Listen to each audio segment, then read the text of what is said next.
the sudden death of Billy Mays, the most famous pitchman in the country. The infomercial king, who was known for his booming voice, was just 50 years old. Questions now surround his death, which occurred hours after his plane made a bumpy landing. ABC's Dan Harris has the story. It's amazing.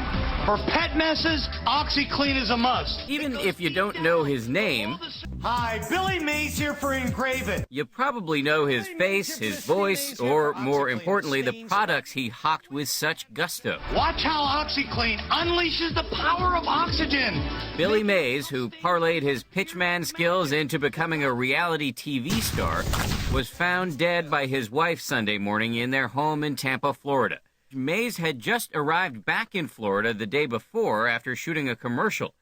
He was a passenger on a U.S. Airways plane that blew its front tires out while landing. All of a sudden, as we hit, it was just the hardest hit.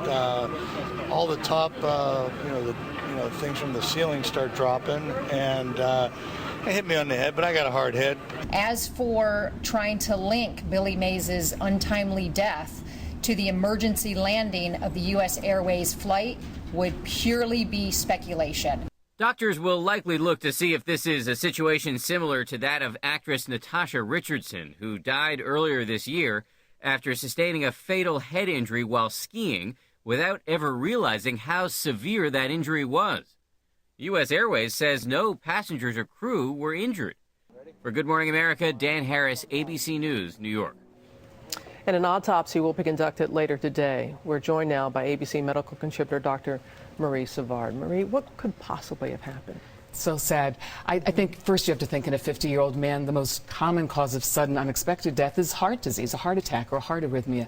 But in this case, the history of head trauma is important, and it is possible that what can happen, there's 3 different ways you can injure your brain. First is something called an epidural hematoma.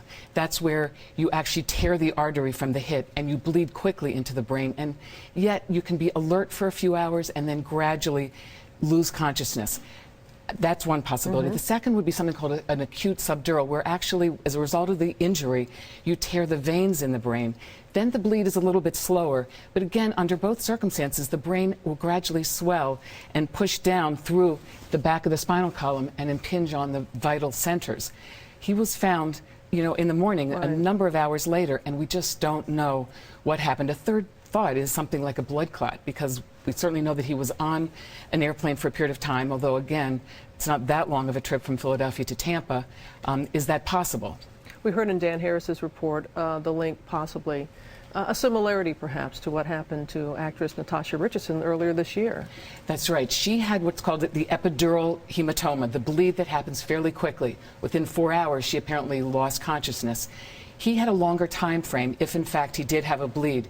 That's why you think it may be the more likely subdural hematoma bleed rather than the artery bleed. You heard his wife said he wasn't feeling well when he went to bed. When do you know, when you've hit your head, that you should go and see the doctor? There could be a little bit more. Yeah, I think we have to all take head injuries serious. We have to wear helmets when we can, and we have to remember if someone has a significant blow to the head, even something minor, especially if you're older, on blood thinners, you should remember if you develop symptoms or a loved one finds symptoms, sleepiness, drowsiness, sick to your stomach, headache, it's important. That's when you get to the doctors. Good advice right there, Marie. Thanks so much. We appreciate it.